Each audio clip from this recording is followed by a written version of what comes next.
है शान मेरा, यही पहचान मेरा।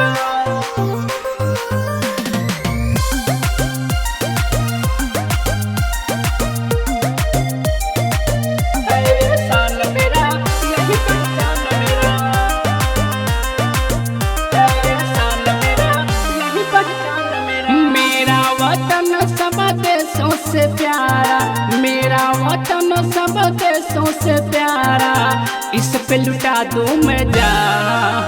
है शान मेरा, यही पहचान मेरा, है शान मेरा, यही पहचान मेरा।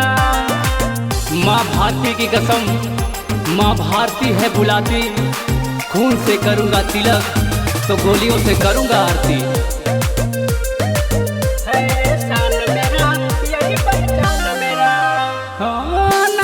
बात हर जात का बसेरा है, बोले कोयलिया मोर होता जब सवेरा है, होता जब सवेरा है, होता जब सवेरा।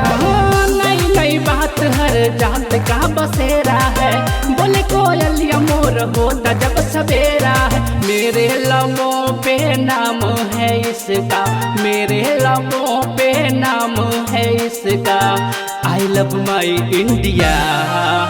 है शान मेरा, यही पहचान मेरा, है शान मेरा, यही पहचान मेरा।